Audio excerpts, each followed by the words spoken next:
আসসালামু আলাইকুম সুপ্রিয় শিক্ষার্থীরা, কেমন আছো সবাই? আশা করি ভালো আছো।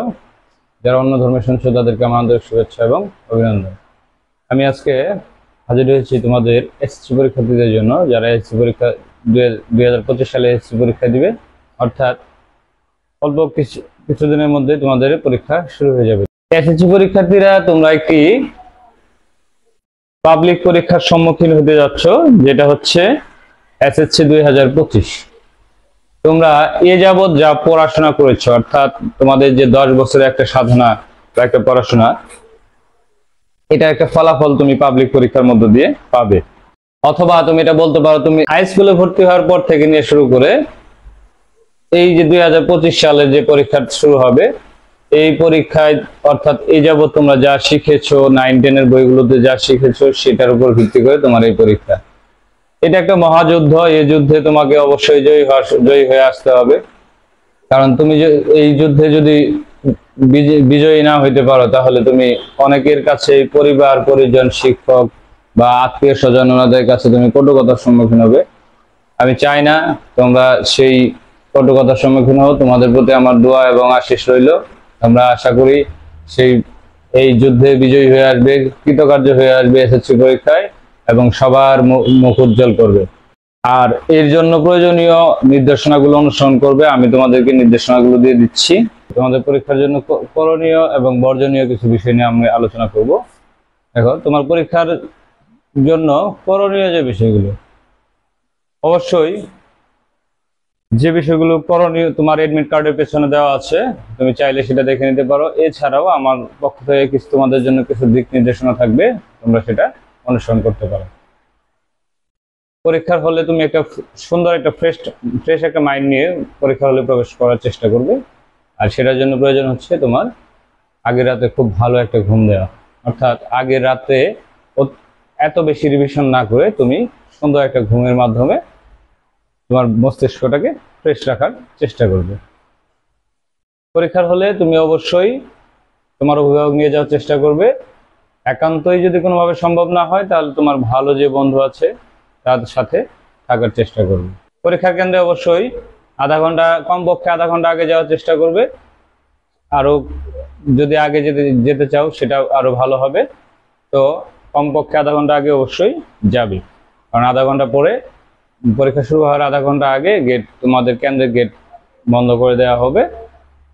তো আর একটু প্রথম দিন একটু আগে ভাগে যাওয়ার চেষ্টা করবে, কারণ তোমার কোথায় সিট প্ল্যানিং আছে তুমি জানো না, খুঁজে খুঁজে বের করতে হবে। তো সুতরাং আর যারা কর্তব্যরত শিক্ষক থাকবে বা অন্য যারা কর্মচারী থাকবে, তোমরা তাদেরকে সহযোগিতা নিয়ে তোমার যে বসার জায়গাটা অর্থাৎ সিট, সেটা খুঁজে বের করবে।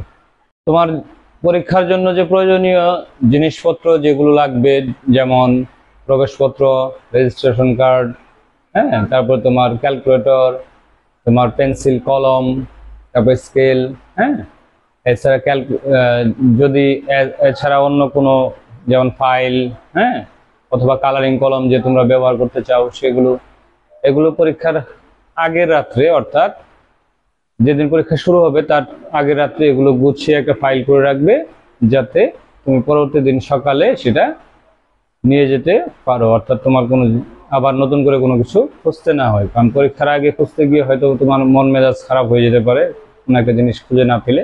তাই চেষ্টা করবে আগের রাতে সবগুলো জিনিসপত্র তুমি এক জায়গায় গুছিয়ে রাখতে। পরীক্ষার কেন্দ্রে কোনো ইলেকট্রনিক ডিভাইস, ক্যালকুলেটর ব্যতীত অন্য কোনো ইলেকট্রনিক ডিভাইস, যেমন মোবাইল, স্মার্ট ওয়াচ, হ্যাঁ, এই জিনিসগুলো, এই ঘড়িগুলো কখনোই নিয়ে যাওয়া যাবে না, কারণ এগুলো হচ্ছে দণ্ডনীয় অপরাধ। যদি কোনো শিক্ষার্থীর কাছে এগুলো পাওয়া যায়, তাহলে তার পরীক্ষা বাতিল সহ যে কোনো আইনানুগ ব্যবস্থা নেওয়া যাবে।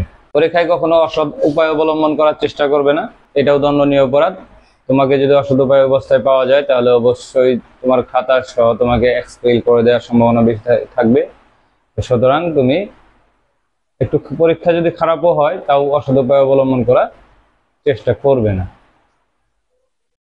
আর পরীক্ষার কেন্দ্রে খাতা পাওয়ার পরে তোমাদের যে কাজটা করতে হবে, বৃত্ত ভরাট করতে হবে। তোমাদের রোল, রেজিস্ট্রেশন নাম্বার, তারপরে বিষয় কোড, তারপরে তুমি কোন ইয়ারের পরীক্ষার্থী, এগুলো সব লিখে তোমার বৃত্ত ভরাট করা লাগবে।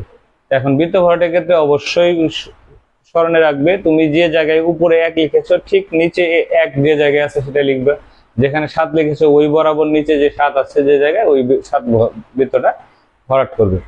বৃত্ত ভরাটের ক্ষেত্রে ভুল করলে তোমার পরীক্ষায় ফলাফল না আসার সম্ভাবনা অনেক বেশি থাকে, কারণ বৃত্ত ভরাটের ক্ষেত্রে অবশ্যই সতর্কতা অবলম্বন করবে, তুমি কোনোভাবেই যেন বৃত্ত ভরাট ভুল না হয়। প্রশ্ন পাওয়ার পরে তোমরা অবশ্যই তোমাদের যে যে ধর্মের আছো অবশ্যই তোমরা তোমাদের সৃষ্টিকর্তার নাম স্মরণ করবে, এবং যে অবতার আছে বা নবী রাসূল আছে তাদেরকেও স্মরণ করবে, যে এবং প্রশ্নটা ফুলফিল শুরু থেকে শেষ পর্যন্ত পড়বে। পড়ার পরে সবচেয়ে সহজ যে প্রশ্নটা তোমার কাছে মনে হবে যে এই প্রশ্নটা তোমার কাছে খুবই সহজ, একদম ফ্রেশ মাইন্ডে ওই প্রশ্নটা আগে লেখা শুরু করবে। তাহলে তুমি প্রথম প্রশ্নটা যদি খুবই ভালোভাবে শেষ করতে পারো তাহলে তোমার মধ্যে একটা আত্মবিশ্বাস চলে আসবে, তুমি পরবর্তী প্রশ্নগুলো খুব ভালোভাবে লিখতে পারবে বলে আশা করি। সব শেষ হচ্ছে, তোমার পরীক্ষার খাতাটা খুব ভালোভাবে রিভিশন দিবে, যেন কোনো প্রশ্ন বাকি আছে কিনা, কোনো ভুল আছে কিনা। আরেকটা বিষয় খেয়াল রাখবে এখানে যে তুমি কোথাও ক প্রশ্নটা লিখে রেখেছো কিন্তু উত্তর লিখোনি, তাহলে রিভিশনের সময় সেটা যেন ধরা পড়ে, অর্থাৎ তুমি যেন লিখে দিতে পারো। আর এমসিকিউ এর বেলায় অবশ্যই প্রত্যেকটাই বৃত্ত ভরাট করবে, 2-1টা যদি তোমার মনেও না থাকে তাও তুমি ভরাট করে দিয়ে আসবে আন্দাজের উপরে, কিন্তু কোনোটাই বাকি রাখবে না, ঠিক আছে? এটা বাকি রাখলে হয় কি, তুমি ভরাট করলে যদি হয়ে যায় তাহলে তুমি একটা নাম্বার পাই গেলে, কিন্তু যদি বাকি রেখে আসো তাহলে তুমি ভরাটি করলে না এমনি নাম্বার পাবে না। আর ওটা ভুল তুমি যেহেতু মনে পারো না, তো সুতরাং ওটা ভুল হলেও যা, শুদ্ধ হলে তোমার একটা বোনাস পয়েন্ট, ঠিক আছে?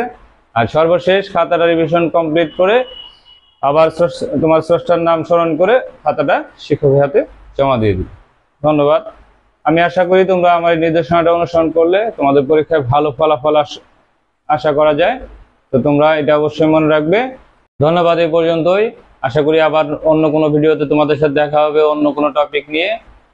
আর পরীক্ষার্থী সবার জন্য শুভকামনা এবং দোয়া রইল আমার পক্ষ থেকে, যেন সবাই খুবই ভালো রেজাল্ট করতে পারো, এই আশা ব্যক্ত করে আজকের মতো বিদায় নিচ্ছি। আসসালামু আলাইকুম।